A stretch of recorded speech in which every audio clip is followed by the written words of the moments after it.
Hello, bachcho, let's read this question. The question says that the minimum velocity of projection to go out from the Earth's gravitational pull is called terminal velocity, escape velocity, angular velocity और orbital velocity. We have to choose the correct option. तो आइए बच्चों discuss कर लेते हैं की concept. Friends यहाँ पर जो हमारा क्वेश्चन है वो अलग अलग वैरायटी के वेलोसिटीज़ को ऑप्शन में लेके चल रहा है.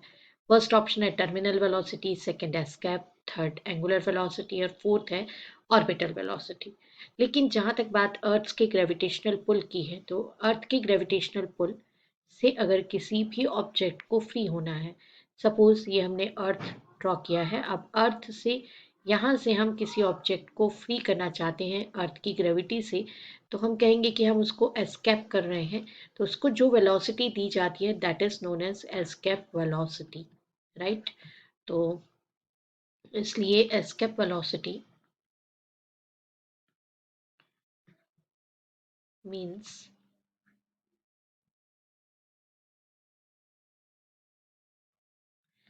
The minimum velocity of projection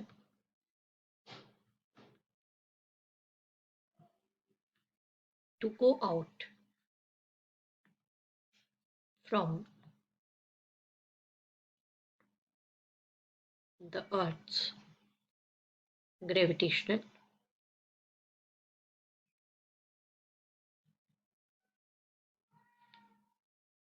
pull.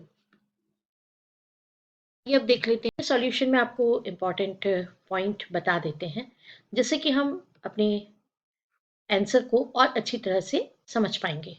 तो सबसे पहले तो आपको बता दें कि जो एस्केप वेलोसिटी है that is expressed by the expression 2gm upon r. Capital G is universal gravitational constant. Capital M that is अगर हम अर्थ की बात कर रहे हैं तो mass of earth. Capital R that is radius of earth. Now अगर मैं अर्थ सरफेस से इसके वेलोसिटी की बात करूं तो इसका वैल्यू होता है 11.2 किलोमीटर पर second. This is for earth escape velocity from earth surface. तो हम ये भी बता दें आपको कि कितना एस्केप वेलोसिटी होता है. Escape velocity from surface of earth. It means to say कि अगर किसी भी ऑब्जेक्ट को अर्थ की सरफेस से एस्केप करना है तो उस ऑब्जेक्ट के पास कितना वेलोसिटी होना चाहिए. 11.2 किलोमीटर पर सेकेंड इतना वेलोसिटी होना चाहिए, तब वो ऑब्जेक्ट अर्थ के ग्रेविटेशनल इफेक्ट से, ग्रेविटेशनल पुल से फ्री होकर के और कंप्लीटली कहाँ चला जाएगा, आगे चला जाएगा अर्थ की सरफेस को छोड़ करके. ठीक है, तो स्पेस में चला जाएगा. तो ये एस्केप वेलोसिटी का डेफिनेशन है, ये एस्केप वेलोसिटी की वैल्यू है अर्थ की सरफेस से. आइए अब आपको बता देते हैं बाकी के तीन ऑप्शन जो रेस्ट ऑप्शन है उनके बारे में. जैसे फर्स्ट एक ऑप्शन दिया हुआ है टर्मिनल वेलोसिटी. तो जब भी लेयर्स को ब्रेकअप करके लिक्विड की लेयर्स को, ऑल दीज आर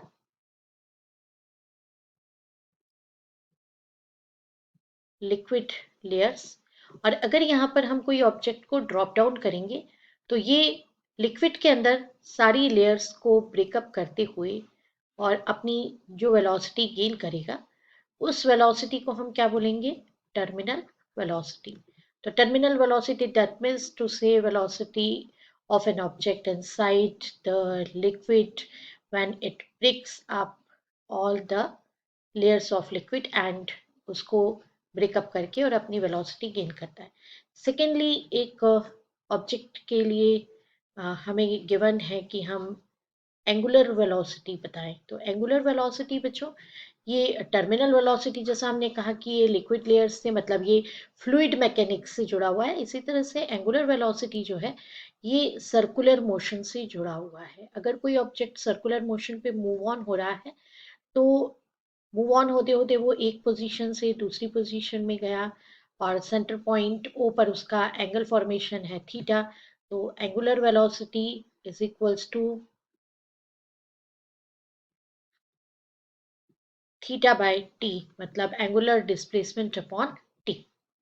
और एक और पॉइंट यहाँ पर दिया हुआ है, दैट इज ऑर्बिटल वेलोसिटी। तो ऑर्बिटल वेलोसिटी जो है उसको अगर हम ध्यान से देखें ना, तो ये ग्रेविटेशन से रिलेटेड टर्म है, क्योंकि अगर अर्थ के अराउंड कोई सैटेलाइट अगर मूव ऑन हो रहा है तो उसका अपना क्या है, एक ऑर्बिट है। तो ये ऑर्बिट में मूव ऑन हो रहा है, तो जिस वेलोसिटी से ये अपने ऑर्बिट में मूव ऑन होता है that is known as orbital velocity. तो इस तरह से मैंने आपको सारे टर्म्स क्लियर कर दिए, लेकिन हमें जो चूज करना है यहाँ पे कि minimum velocity of projection to go out from the earth's gravitational pull, that is called escape velocity. Option B is the right option. I hope you understood it well. Best of luck. Thank you.